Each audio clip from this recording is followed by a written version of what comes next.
think we should be live, so I'm just going to check. Live. It says live on Facebook here. Certainly does. I'm going to bring it up on Facebook as well, and just so I can keep an eye on the comments. Turn my sound down. So welcome to Love Speaks Love, everybody. I am your host, Denise. And my wonderful guest today is Jeremy. How do you pronounce it? Is it Lasman? Lasman. Yeah. Jeremy a lot of different Lasman. variations growing up for sure. So welcome to Love Speaks Love. Thank you for having me. I'm thrilled to be here. Awesome. Now I'm just going to share it to the Love Speaks Love page. And yeah, at some point in the future, I would love to have some sort of intro so that I can be hidden doing this. But for now, almost there. I'm just trying to remember which ones I can post in and which ones I can't. Oh yeah, some groups are sticklers. Yeah. And I can't always remember names of groups while I try and do this. So I think I might just leave it there. Okay. So we were talking last week, and one thing that intrigued me when I saw you chatting with Janine was about your vision for bringing together consciousness and business.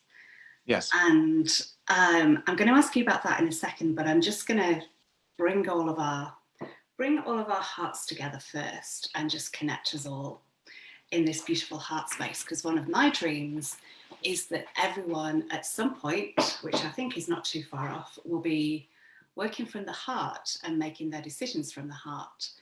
So that's one of the reasons why I bring everyone into the heart space at the beginning. So I invite all of us here, either watching us live or on the replay, to bring their awareness to their heart space in the center of your chest. And let us all breathe in love. Breathing out anything of the day so far, or the week, or the day ahead. Anything that's stopping you from being in this now moment.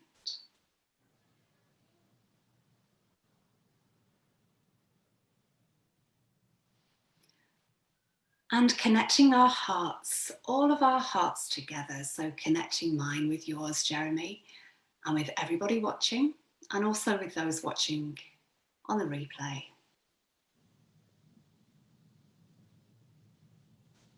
And connecting our hearts to the heart of Gaia.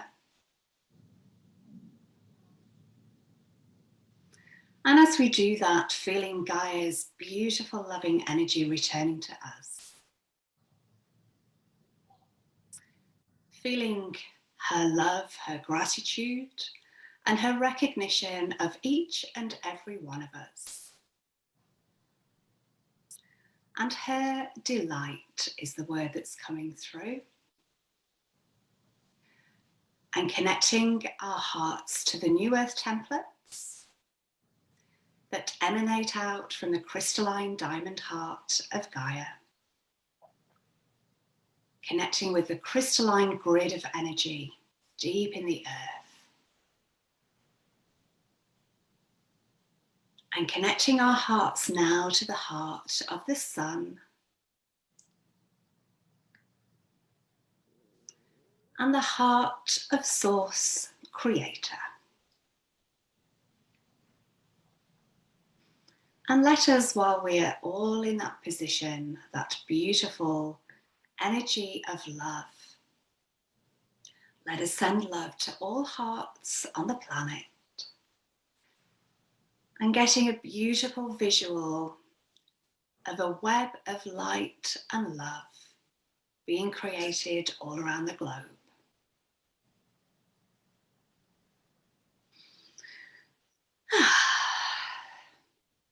So if your eyes are closed, just opening them when you're ready. Which I always find a bit of a challenge at that point. I'm like, no, can we just stay here, please?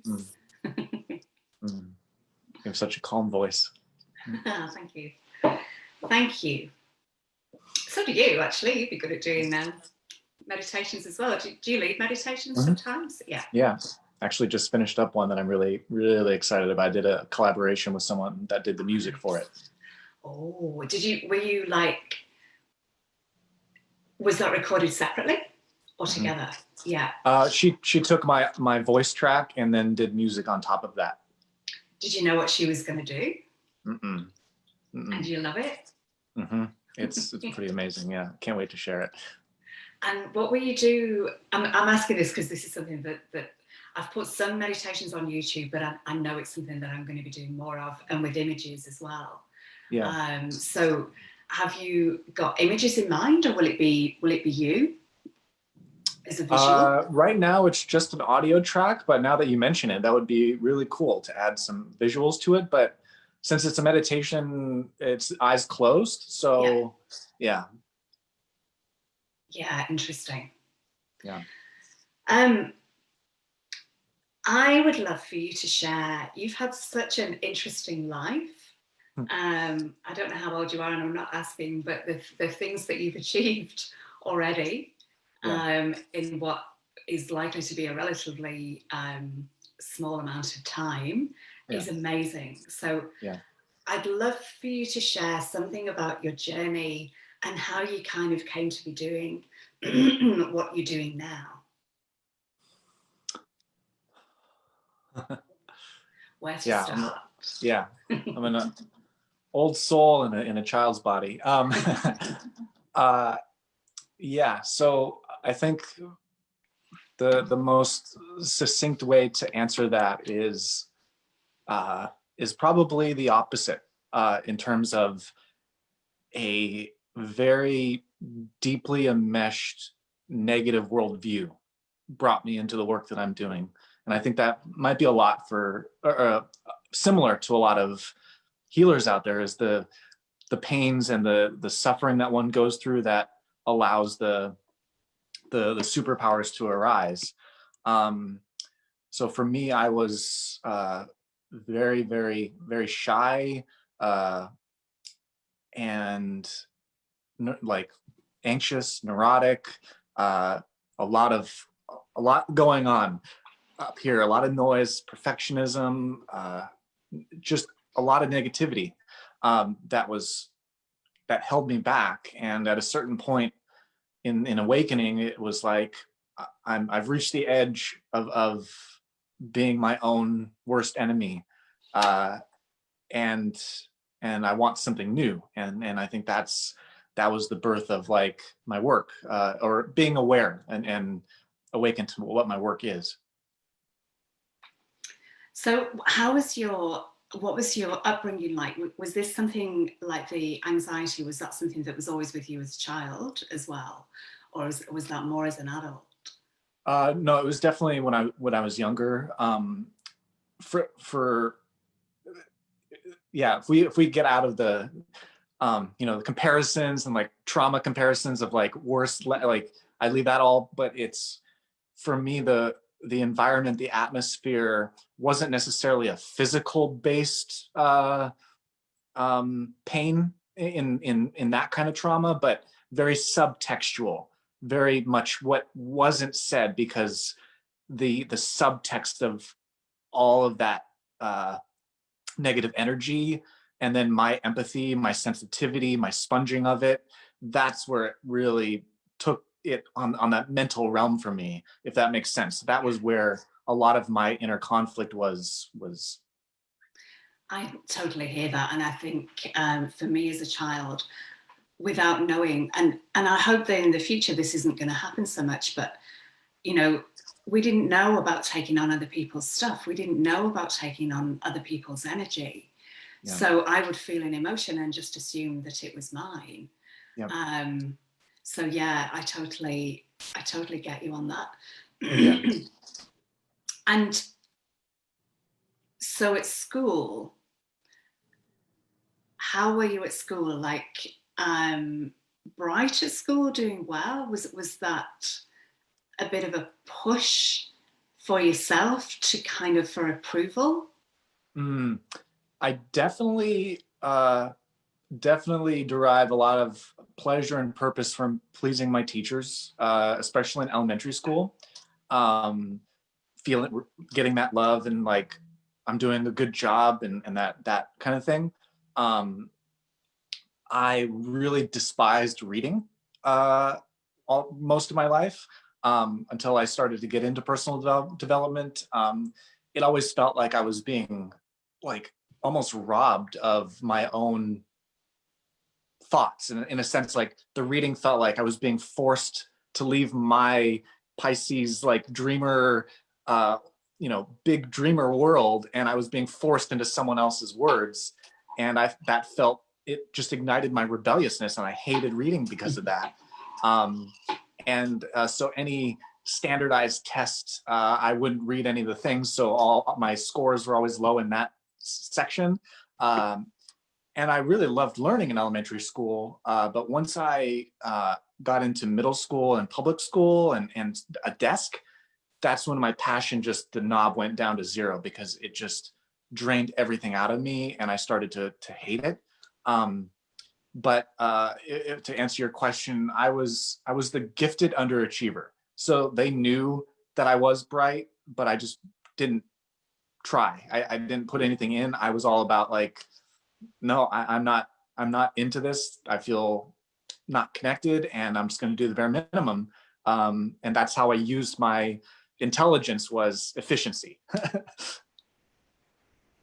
And so after school, what happened after school? Did you study further, or was it kind of straight into a work environment?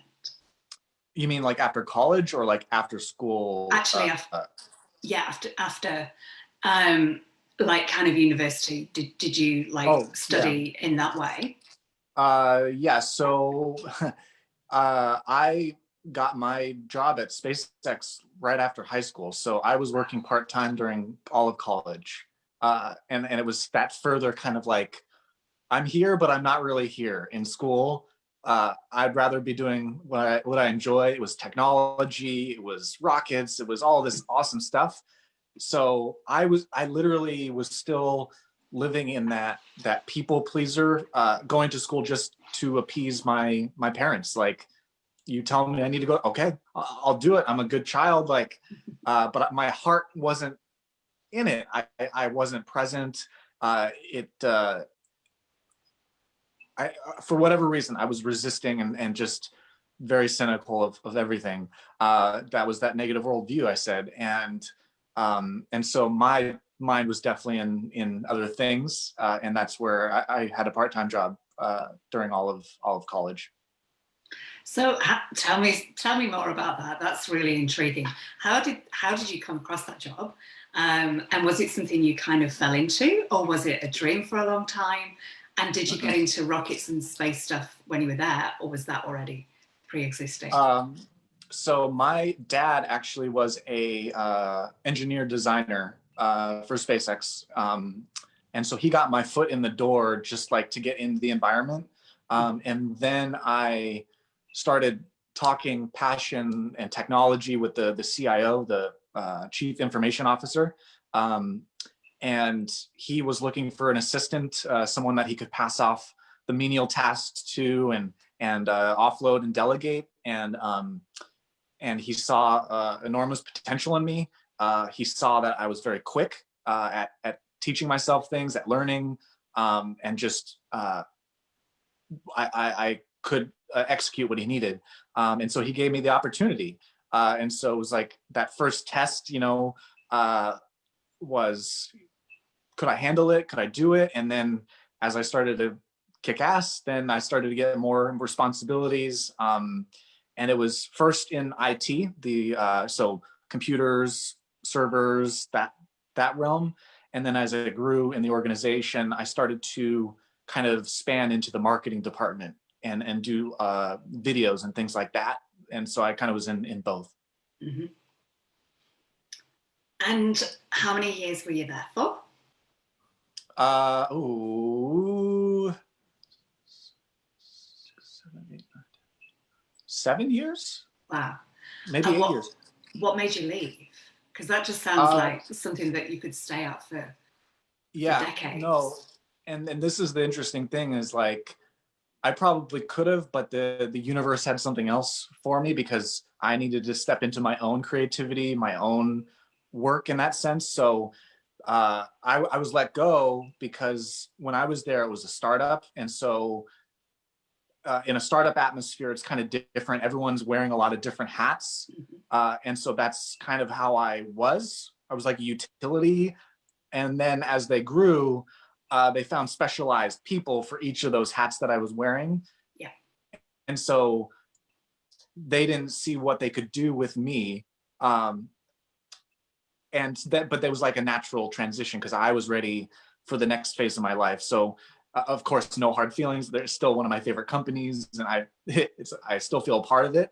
But yeah, that's what happened. I was let go because they grew from, I was employee number 110, and it was like, thousands of people by that time. So it was a different type of organization, and from that, I definitely learned that I love the startup atmosphere. Like I consult with startups. I love the energy of startup, and that's where I feel definitely I'm there, because for me, when it's a more solidified organization, things slow down a little bit. It's a little less dynamic.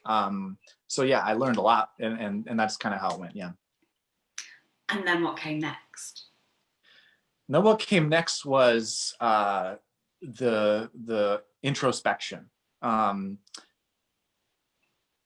the finally giving myself the time and space to immerse into who I was, ask the big questions. Like, I think one of the frames of it was like seeing what happens to other people as they get older and more further away from their passion, and they get more into like the routines of survival and safety. And so I was like, I was given this really amazing opportunity of, I didn't need to work, and I had time to like actually focus inward. Uh, and that's when I really started to get into personal development, journaling, and and trying to make sense of what I felt was broken with myself at that time, Yeah. in that inner game kind of thing. So what kind of were you reading books at this time, or was it mainly had you like forgiven the books at this point and started reading Yes. them? Yeah. Yeah.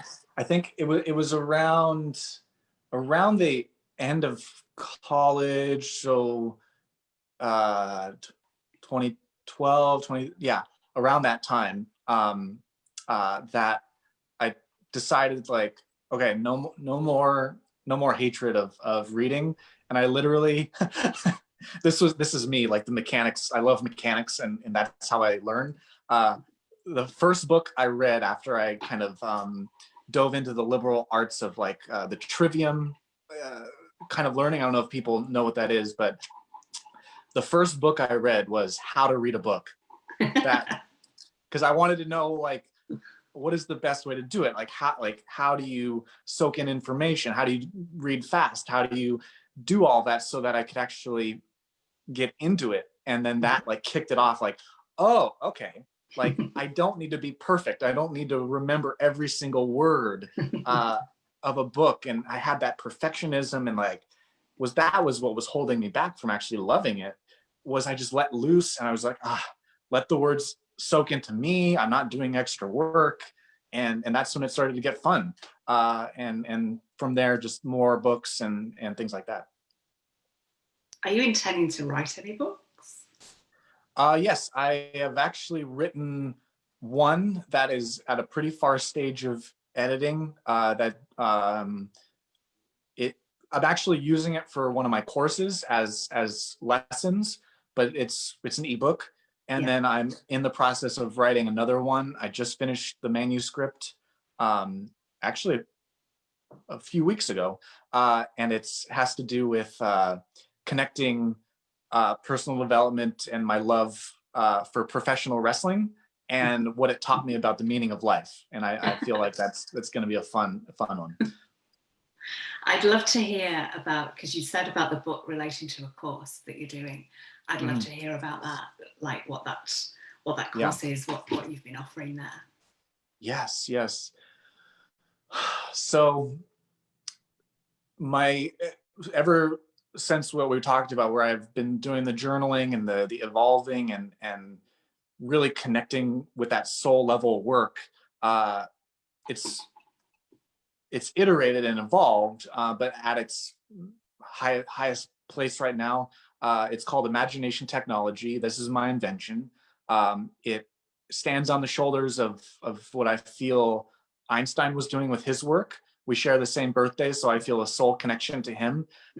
And so it takes the imagination and really paints the quantum leap in our evolution into limitlessness. And so with imagination technology, I've written a manual that helps people to really understand it and take it in for themselves and make it their own. And that's the course. Is I go through these a multidimensional approach to understand the different levels of ourself, body, mind, spirit, soul, quantum, in a very efficient and elegant way that gets to the essence of why each dimension is special, and how to bring about healing, freedom, and mastery in the most direct way. Wow. So you mentioned before that starting up is often your thing. Did you then, was one of the reasons why you came up with this, did you feel you needed that bridge to kind of like carry on from the starting up to the finishing? Or was it something like what led you to, because this sounds amazing, what led you to, what was the pull? The pull. Ooh, that's a great question. Feeling into that. Passion. It's relentless once because when you let go to your passion, it's sometimes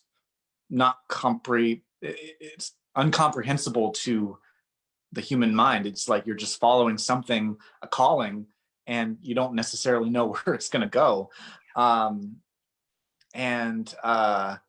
So for me, I saw in all of these books that I was reading, all this work, research that I was ingesting, information that I was seeing, that subjects were very much exactly how we were taught in school. Different rooms, different subjects, different compartments of our brain. And if you were in the science, you were in this silo. If you were in the spirituality, you're in this silo. And apply that to any field of knowledge, right? And I saw that. I was like, this is not really efficient. This is not. It's all great information, but there's no synthesis. There's nothing that brings it all together. And definitely in each field, maybe like, with science, the theory of everything, and like each field is maybe attempting to do that, but I didn't see anything that was bridging all the fields together and tearing down those walls. And that to me was that calling. Was I was looking for the best. And for me, when I was able to use my creativity to blur the lines and put all the knowledge together, that's where I saw what the next stage is, because what we're in now, in a binary duality reality, is information technology. We live in the ones and zeros, and our reality is all ones and zeros. That's information. Imagination technology is my way of helping people get out of that information overload, which is so saturated right now with how technology and everything that we're bombarded by information wise. And I was that as well. Anxiety, stress, just noise. To help people transcend that and go to something that is a faster processor, a faster processing. You know, now we're in the land of metaphors, but I use the technology where we're going from a binary computing mind to a quantum computing mind, and that's no longer just ones and zeros.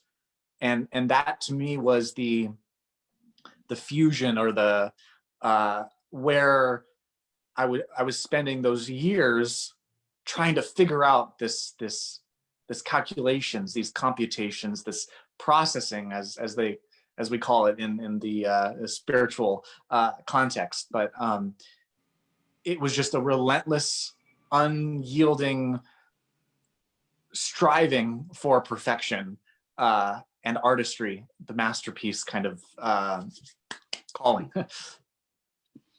I love hearing you speak about this, because your passion just really, really comes forward. Yeah. And I would love to hear more about what it is, imagination technology, because I can't quite, and I know, you know, you're doing courses on this, so to, yes, you know, to bring it into some kind of like package or something that we can take, yeah, from, are you able to do that? Yeah. And definitely, if the audience is curious, like, please follow that curiosity and follow my work and check out what I've got, because that's the passion right there. But yeah, I can talk through a little bit of it and give that taster. Mm-hmm.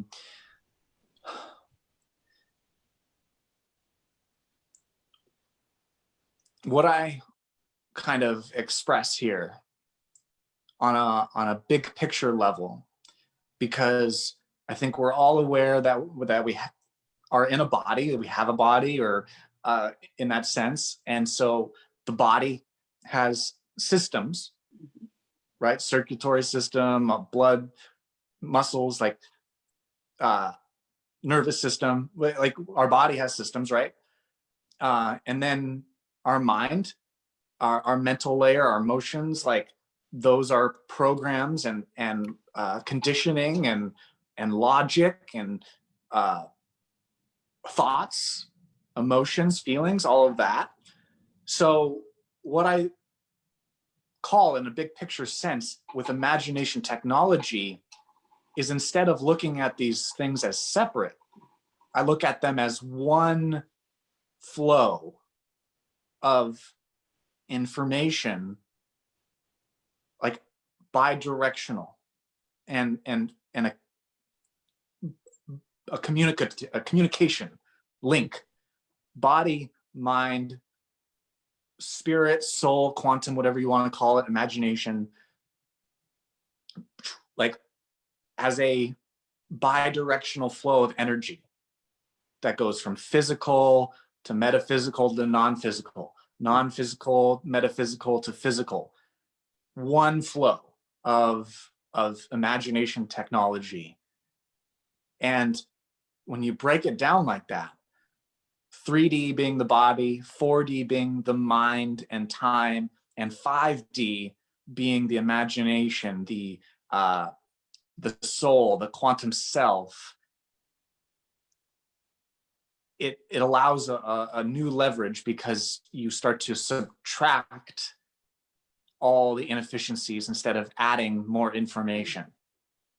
And so that's what I do, is I break down the dimensions so that people can disentangle or uncouple the ways in which time energy is being a burden on the body, the mind, and the spirit. Wow. I love this. And I love, because this really feels the time for everything to start coming together. And I think we spoke about this a bit when we chatted last week, of how, you know, and I mentioned archaeologists, for example. So one specialized group of experts have their specialized field. Yeah. And then maybe like anthropologists, or, you know, people that study similar things but on a different level, and how they just don't, or haven't traditionally, joined together, which has stopped a lot of our progress. Yeah. As well. Yeah. Like if we're looking at places like Egypt, or and it's almost like there's a disbelief or a refusal to take on certain things because it's not their speciality. So, Yeah. you know, one expert in a different field might be saying these stones are really old. These stones are a lot older than we're saying. But because that's not in alignment with someone else's ideology, or whatever, it's kind of like dismissed. Yeah. But we can't keep doing that forever. It's so much separation. It really feels like it's the time for everything to be kind of coming together. And then they can actually help each other out, because they've got this snippet of information. It's like, that really helps me with this, actually, that I've been looking at for a long time, that I'm struggling with. And not to mention tapping into our higher selves and our intuition as well, like our gut feeling about things, bringing that into these equations. It's exciting times, I think, on those levels, that we are starting to come together. Yes. And that science and spirituality are much more in alignment now. Yeah. And that there will be ways, and there are already, of the scientists with more perhaps open minds, of actually being able to say, well, we can kind of, this is real, you know, this is, we can kind of prove this theory, we've got some proof for, and we've never really had that before, but we see that happening all the time now. Yes. You know, there's certain scientists who have spiritual beliefs, who don't just believe, you know, as I did when I was kind of in my science head, that when you're dead, you're dead, and this is all by chance, this is all there is, there isn't more. Yeah. And then we got things like, you know, chaos theory, string theory, and those seem to be, exactly, that then makes it, just opens everything up. Yeah, exactly. And everything that you're saying, what comes up to me, and the connection here is passion. Yeah. So for me, passion is the universal emotion that transcends information, in the sense that it transcends language. Like if someone is speaking in a different language, but they're doing it with passion, I can understand that. Like that's what spans the department lines, the silo lines, is passion. So that's why I always like kind of say with what I'm doing is like, I'm creating a new field of knowledge, the study of passion, because that to me is what humanity is going to need as we start to get away from survival of the fittest, and fear is what is new knowledge about what passion is, and how it does span all those lines. Wow.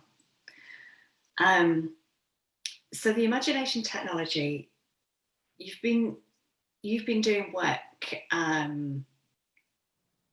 If you can tell me more about this, because it's not something I know too much about with what you've been doing, but and presumably your background in your your anxiety that you were feeling as well Yeah. led you to do work to help people with anxiety, and with mental health issues as well. Is that Mm-hmm. is that right? Yeah. Is that the imagination technology, or is that something separate?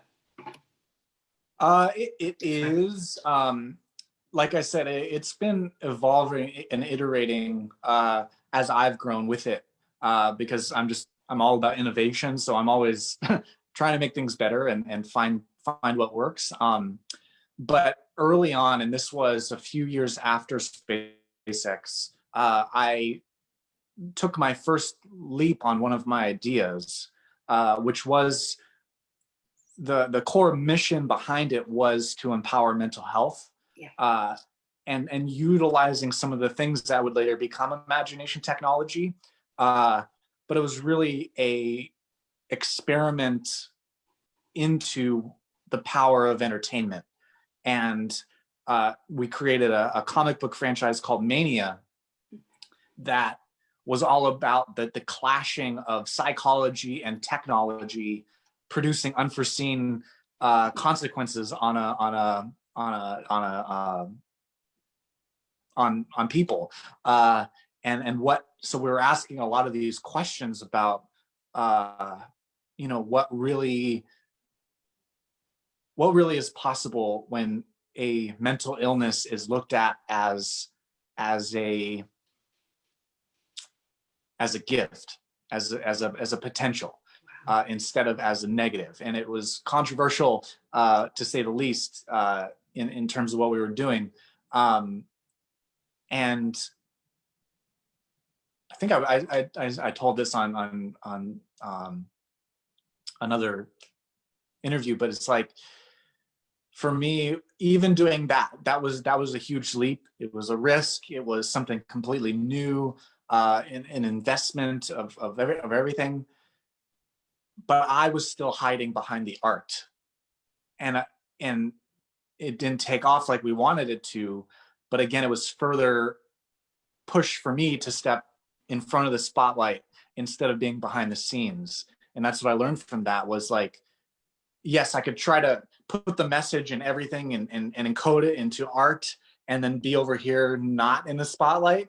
But really, I'm being like called really to share this message full force, like we're doing right here. But yeah, Mania. If anyone's interested, I have issues. If they're interested in checking it out, if they love sci-fi and comic books, to reach out to me. But I always say it's bookmarked, because we're ready to go. It just needs the right time. Interesting. And Yeah. it felt when you were talking about it that it was almost too early, that we weren't quite ready for it yet, but that had to be done. Like, it had to be kind of like wedged into the consciousness somehow, and Yeah. then later that it would be, Yeah. I just saw it like a flower, like it would bloom at a later Yeah. date. Exactly. That's how I look at it, for sure. There was something that came to me to ask about that, and I can't think what that was. Yeah, I'll pick up on something that you said about the passion as well. What was it you said about the passion being like the kind of the force of passion? I'd just love you to expand more about what passion is for you. Ooh, I love this question, because I really get precise and really into it.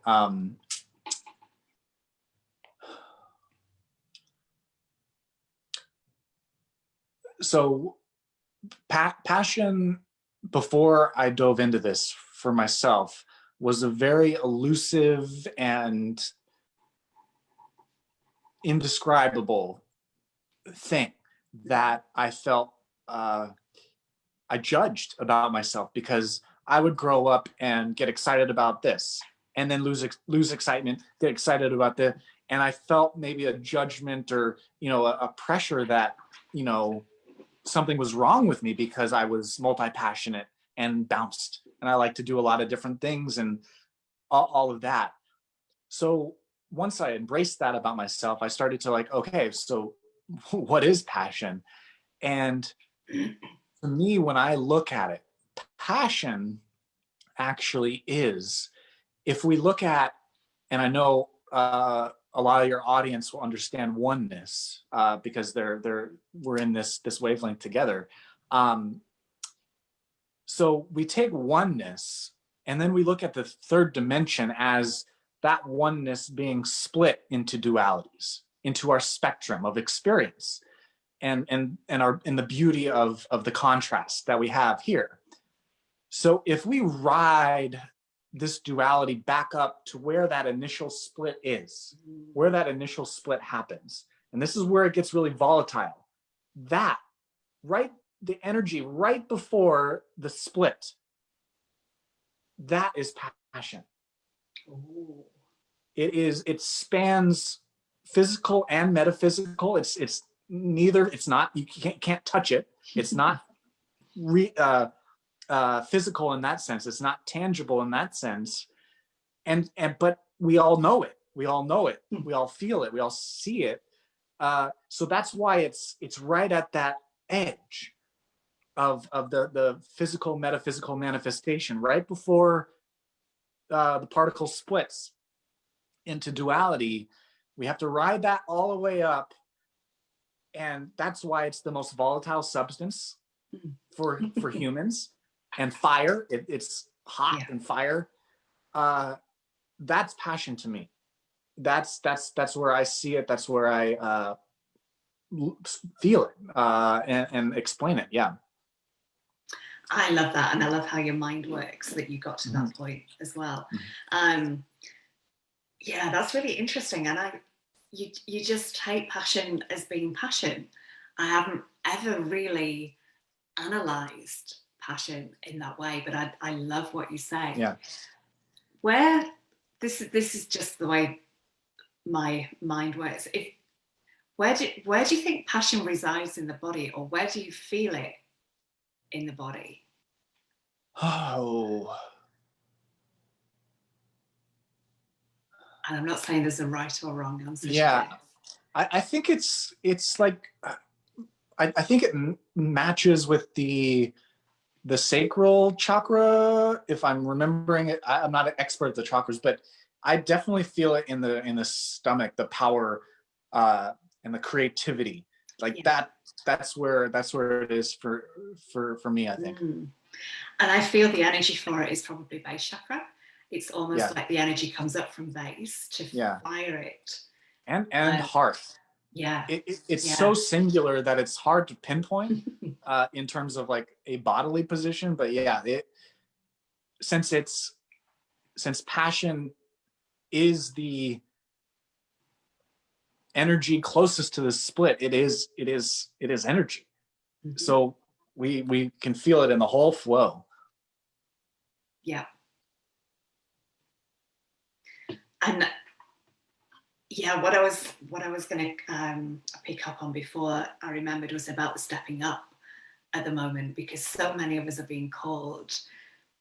Because not many of us doing this have wanted the limelight. You know, not many of us have wanted to be that person center stage with the attention on them. That was the thing for me as a child in school. I never even liked to put my hand up, because I knew if and the teacher always used to ask me as well. I think I've probably always had a fairly strong energy field. So sometimes teachers, I'd be like, there's 30 people in the class. Why are you looking at me so much?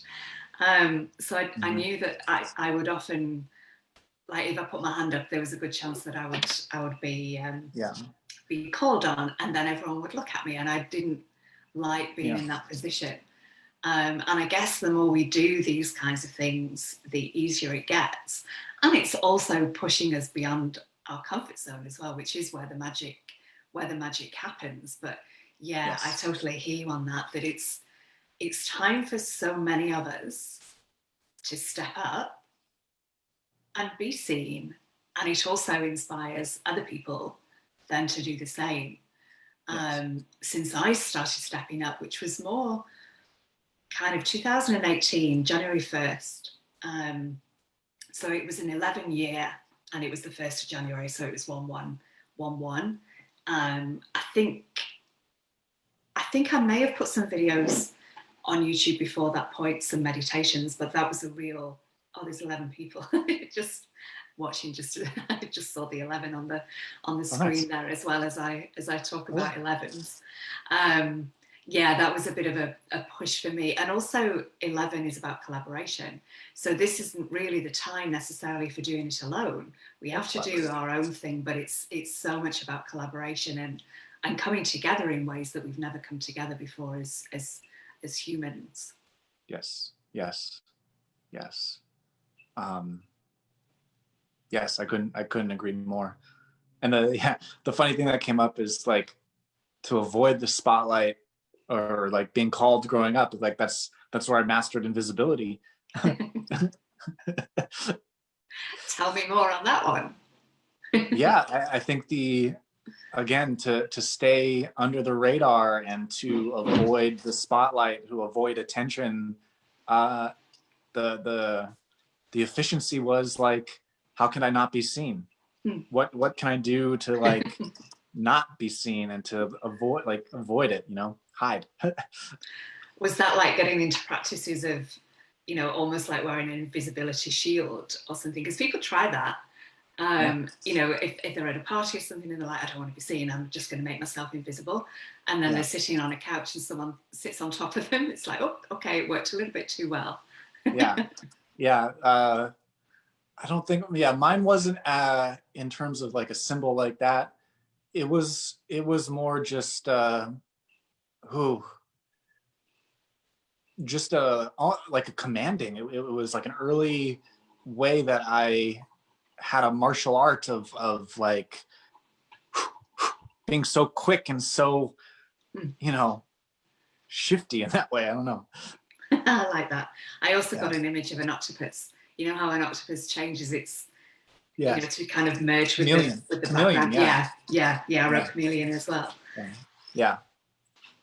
I would love to hear more about Conscious Leadership Network and why you came up with that and what it's for, and anything else that you want to kind of add to that as well. Yeah. So like, as you mentioned in our intro, where our work, consciousness, and all of that kind of comes into business.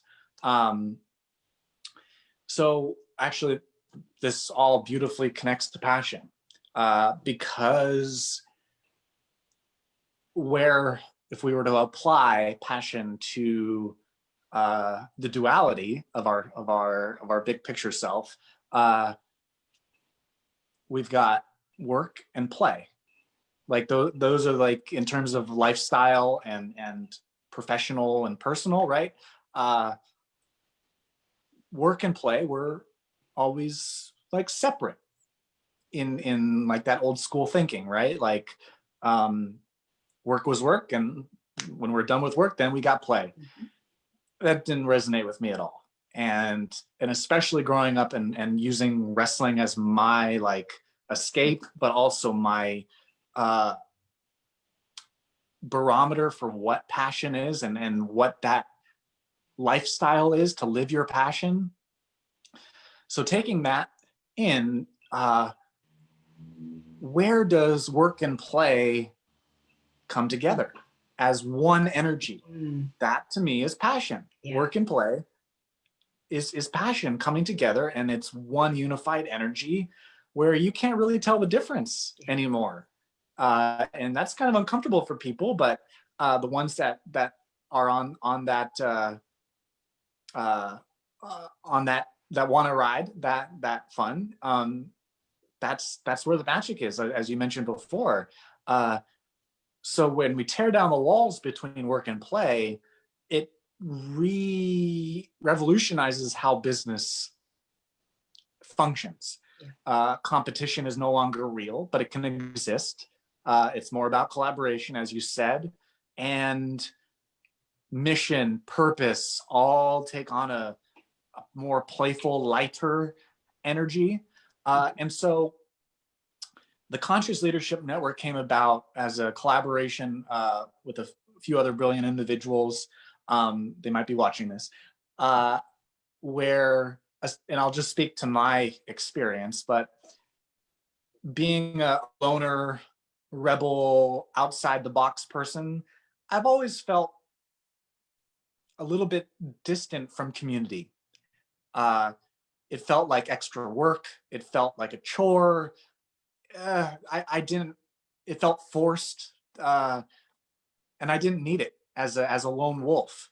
So for me to set out to create a community that felt like something I would want to be a part of, that was my intent for why I'm a part of this, why I'm contributing to it, because it is for that type of person, the the outside the box, the rebel, the revolutionary, the thought, like all taking that entrepreneurial spirit of passion and creating a space that fosters uh, that innovative growth and that evolution of how we can run a business when it's passion based instead of survival, fear based kind of living.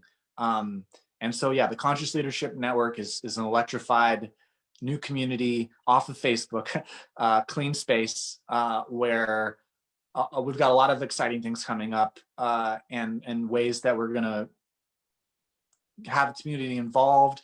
There are different, of course, different levels of membership that come with amazing perks and all that good stuff that I implore people to go check out. I'll put a link below, or someone on my team will, where they can come check it out, read the landing page, see if it vibes with their passion. It's something that they want to be a part of. But yeah, that's the Conscious Leadership Network. It's an amazing thing. Yeah, that sounds amazing. And I love what you said about the passion as well, because when you're passionate about something, you just love doing it. So it's not a chore, it's not work. It's not work. And it almost feels like we need a different word than work, because word holds a really heavy yes. energy because of the way it's been for so many years. Yeah. Yeah. Yeah. I used for a while play work plork just to, like, exactly what you said, to get out of the stigma of the negativity. Yeah, none of them quite work, do they? Like, I was trying this as well the other day, like, plurk, no, that's not right. Like, yeah. Yeah. There was a light language word that came in, actually. Let's see if I can grab it again, which was chantia. I think it was chantia. Chantia. Like like ch, like ch or tch. But I don't know how it's, chanta. Like, I wrote it down, tchinta, chanta. And that means the convergence of work and play? Yeah. I love that. That's awesome. I don't know how it would work as a verb, like chantering. And I think business as well, there's been so much manipulation with business, so much like advertising, for example. It's been lacking in authenticity and truth as well, and highly manipulative. It plays on people's base chakra. It plays on their survival and their fears more than anything else. And I'd love to see us, and I think a lot of us in the community that we're in are doing this. Like, we can't advertise ourselves and not come from our hearts, not come from that space of authenticity and realness, because people will know. And it doesn't feel right either. Like, you just can't, even in the wording of bios and that kind of thing, it has to be truth. I think these days it has to come from that place. There's almost like a formula to a lot of adverts, like tell the sob story. Use the pain points. Yeah. and then at the end, it's like, we could be charging this much, but actually we're charging this much, therefore, and it's still a lot, but because it's not as much as that big high figure that they said it could have been, it kind of like softens the blow. Psychology. Yeah, and I'm sure I can't be the only person that goes, I can see what you're doing there, and that kind of makes me not want to buy, because I feel like I've been pulled in. Yeah. I mean, it's definitely a very intriguing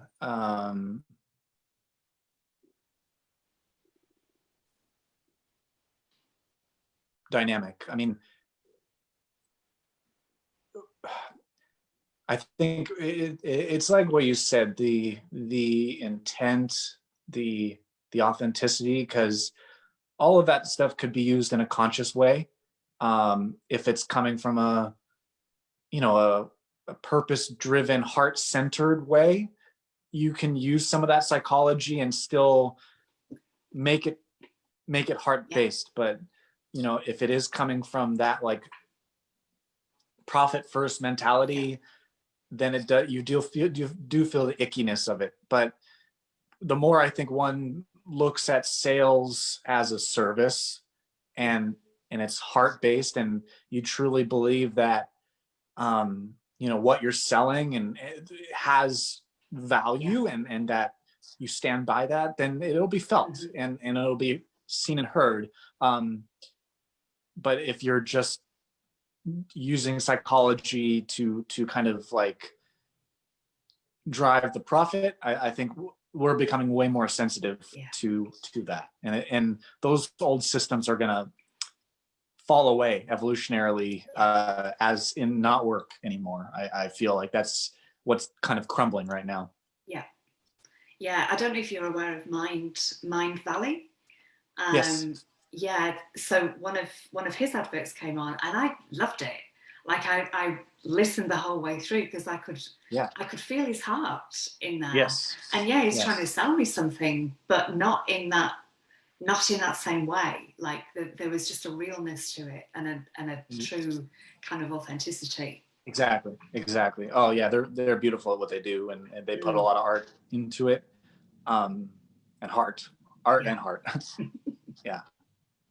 So the way your brain works, you're really good at like bigger pictures, aren't you? You're good at seeing like I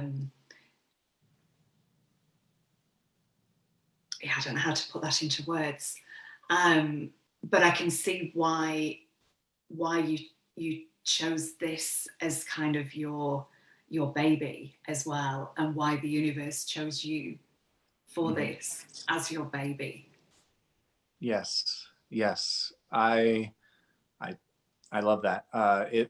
Big picture is definitely where my zone of genius is. I think because I can handle a lot of data at once.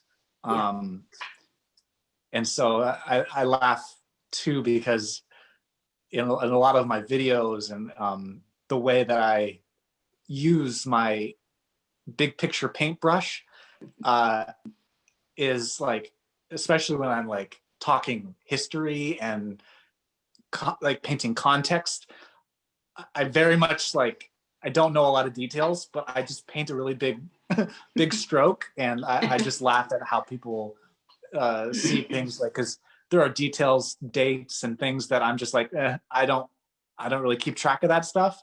But in the big picture sense, I understand, and that's what I paint is those strokes, and then the mechanics. That's I feel how it all relates is, I love to get into the mechanics of things, and that helps me understand and process the multi-dimensional, multidisciplinary data, to help people understand.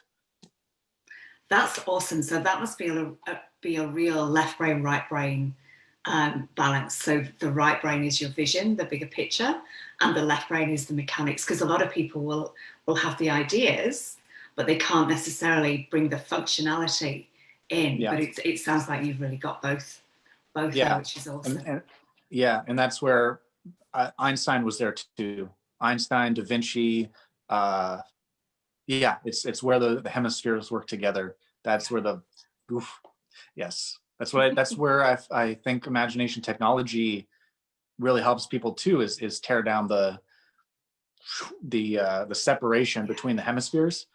And to further answer the question is like, exactly, science being the left brain, spirituality and all the abstract being the right brain.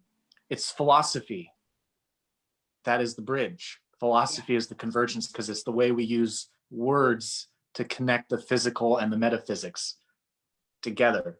And so it's all about philosophy, or as I deem it, unphilosophy. It's about a philosophy of subtraction that tears down the wall.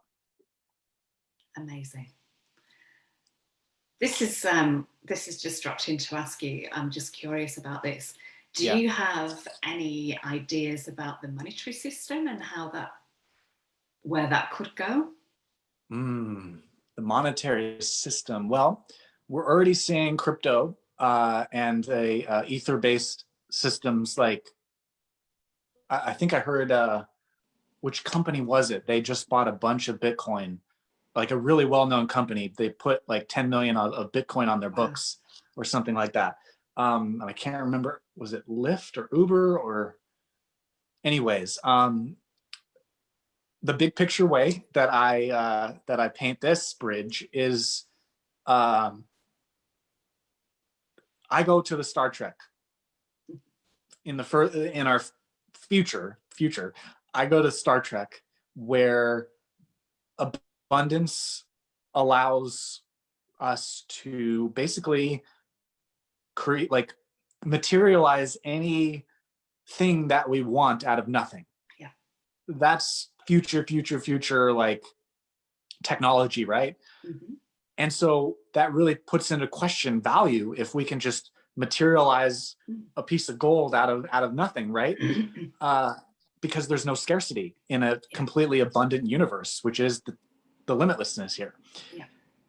So right now we're kind of walking on a long bridge to that future of Star Trek, where resources are abundant and infinite, and living by passion instead of survival, because all of our needs are provided in that sense. So it really, creativity is first, passion is first, soul, purpose, for the greater good, all of that, because we no longer need to work. There's no need to work. It's only, I want to work. I want to, that's a different mindset. So I'm kind of like already in that future where that's the case already. And so we're kind of just building that bridge in between. And so I think humanity will hold on to a subjective, scarcity-based value system as long as we need that for fun, I guess, is really what it comes down to. Like, that creates value and a, like, achievement and like a striving, like, desire. Everything in that spectrum has a purpose right now. And the more that we can look at it more as a play and a game, then we're going to move a lot faster towards that, like, future, the Star Trek future. And I think crypto is that middleman, because it's basically all of these currencies that have a limited number of how do they call it? The word is escaping me, but they only create a certain amount of them, and that creates the value of it. It's not fiat in that you can just create more. And so, but there's literally already hundreds of these things on a market of cryptocurrencies. This one, that, like, and people will use the ones that they're most attracted to. And so for me, the more that we just make that shift to passion right now, the funner and more abundant our reality will become. and all the old systems will naturally fall away like they are. And those controls and the fear and the negativity around the debt, the guilt, Yeah. all of that, though it's all just it's crumbling right now. Yeah, awesome. I hope that answers your question. I'm not an Yeah. expert at the monetary system, so Yeah, no, I was just quite intrigued as to what your take would be on that. And I love what you said there. And I feel that we are starting it as well. And some of my passion in terms of the light codes that I bring in, like the written light codes that I do, have been to create the framework for superabundance. Even though superabundance is how it's the natural way of the planet, it's almost like it's become so fragmented to us and where we're at that we need these new templates to be kind of like put in place. So yeah, some of what I do is creating like the energy templates for things. But I love what you said as well. And I think the gifting economy, although I don't think it will be all gifting, I think that will be a big part of it. And you know, the exchange of service for service. And I've done that for quite a long time. You know, it's awesome to be able to have the capability to swap a haircut for a session, or you know, something along those lines. Yeah. But I do feel there'll be more. I feel that it won't just be a gifting economy, that there will be more to that. And I loved what you said about that you're not working to provide the needs because the needs are met. You're working because this is a passion. And I think this is where the creativity will be coming in a lot more. It's because we want to be creative. It's all about, you know, creativity. And maybe that's a part of us becoming the creator gods that we are as well, learning to become that. Yes. Was there more that you wanted to say there?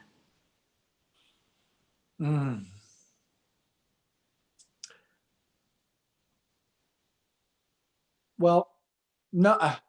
I mean, I definitely have ideas for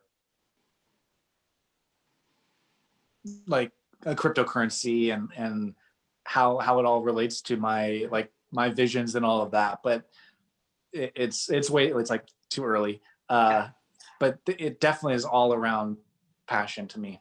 Yeah. Like that to me is the new currency. Yeah, I love that. And it's interesting because something that I wanted to mention on today's show, and it kind of like leads in. So doing these shows is because it's a passion of mine, and this, I'm sending this out to the audience watching as well. Yeah. So I share these shows from the heart, and this is interesting. This is not easy for me to say. Yes. So this is a bit of a test for me to start saying this on the shows. That if anybody wishes to contribute, I give this from the heart because I love doing these. And I put the PayPal link in the comments, but I never actually voice it. And it's, yeah, I'm struggling with this, so this is good for me to do. Yes. I wrote it down, so I'm just looking at the words. Yeah, it's part of my service work to do this. But if anybody wishes to contribute, and there's no expectation of this, but if anybody wishes to contribute, then contributions are received graciously into my heart, and they do also help me to continue this work. Yes. Oof, that wasn't so bad. Yes. Good. I'm happy that you did that, and it also a big thing for me is receiving. Like that was definitely a hard thing. But yeah, I honor your courage to be able to do that. I know how much stuff can be in the way to receive what you're worth and what you deserve, and definitely. I second that. If you have received something from this, please consider donating to this show, because a lot of value here. Yeah, thank you. And I also, one thing around that is that when I don't ever want to charge for this, it just doesn't seem right. It will always be, as far as I'm concerned, a free kind of service. But if you're in a position, then that helps those that aren't in a position to gift and gift it forward as well. And there was something else that I was going to say along those lines. What was it? I think it might have gone. Yeah, just that there's no expectation. And I never want people to feel guilty either if they're not in a position to do that. But it's always a lesson, you know, anyone who provides a service, where to aim that. It's always a lesson of growth for all of us, that we often undercharge to start with, and then we kind of learn to recognize our worth, get more in that position of receiving, and think, actually, no. For example, when I used to do treatments at the Arts Factory Backpackers, I used to do it for donation. And one time I'd gone really deep in this treatment and was kind of just handed change from this guy that wasn't really equivalent to a cup of coffee. And I thought, okay, I recognize my own worth in this, and now's the time that I need to kind of like set a standard for it. Yes.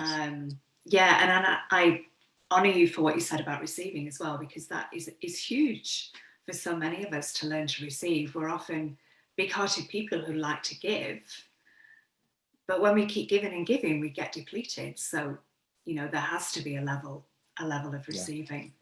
Yes. And it can also be in sharing, you know, sharing it forward as well.